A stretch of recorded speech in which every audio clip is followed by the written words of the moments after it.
베이비 브레자는 이 과정을 7초로 줄여준다. 버튼만 누르면 따뜻한 분유가 콸콸콸! 내 돈 주고 내가 샀다. 육아는 템빨이라는 말을 믿고 8개월 전 직구로 질렀다. 8개월간 1400번 이상 쓴 베이비 브레자 리뷰. 나는 육아와 상관없다고 영상 끄지 말고 일단 와드 박아놔라. 언젠간 급작스럽게 상관 있어질 수도 있다. 버튼만 누르면 따뜻한 분유가 콸콸콸! 4차 육아산업 혁명의 산물 베이비 브레자. 장단점 중심으로 빠르게 간다. 장점 편리한 분유 제조. 애 낳기 전에는 분유 타는 거는 뭐 대충 젖병에다 분유 넣고 물 넣고 흔들어 제끼면 되는 거 아니야? 라고 생각했다. 정상적인 분유 타는 법은 분유통에 적혀 있는데 이게 한국말 맞나 싶을 정도로 복잡하다. 우선 끓인 뜨거운 물과 식힌 물을 준비해야 하는데 처음에 물을 2개나 준비해야 되는 것에서부터 멘붕 온다. 끓인 물을 반 정도 붓고 여기에 스푼으로 분유를 담아야 하는데 배고플 때 밥퍼 담듯이 막 퍼담으면 안 된다. 분유를 깎아서 정량을 맞추는 디테일한 컨트롤이 필요하다. 흔들어서 분유를 얼추 녹인 후 식힌 물을 또 부어 온도를 낮춰야 한다. 이때 젖병을 흔들어서 섞어줘야 하는데 위아래로 흔들면 거품이 생겨버린다. 이 거품을 아기가 먹으면 배앓이를 하기 때문에 흔드는 것도 거품이 생기지 않도록 주식으로 돈 날린 거 들켰을 때 마냥 열정적으로 손을 비비듯 좌우로 흔들어야 한다. 여기서 끝나는 게 아니라 우유를 몇 방울 피부에 떨어뜨려서 온도를 체크해보고 아니다 싶으면 다시 물 부어서 처음부터 다시 조절해줘야 한다.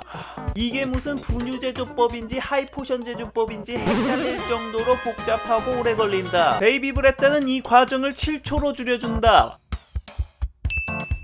버튼을 누르면 분유 탱크 내 휠이 돌아가면서 정확한 양의 분유를 적절한 온도에 맞춘 물로 혼합해준다. 이때 특허받은 와류로 물이 회오리 치면서 분유가 거품이 생기지 않고 뭉치지 않도록 섞어준다. 이 모든 과정이 7초 안에 끝난다. 그야말로 환상. 장점 밤수유가 편해진다. 사실 베이비 브레자의 진가는 밤에 빛난다. 아기가 밤에 통잠 자기 전까지는 밤에도 배고프면 바로 깨서 운다. 이건 뭐 2시간마다 야간 근무 깨운다고 생각하면 된다. 자다가 아기의 울음벨이 울리면 그때부터 본격적인 눈치 게임이 시작된다. 분명히 깬 것 같은데 안 일어난다.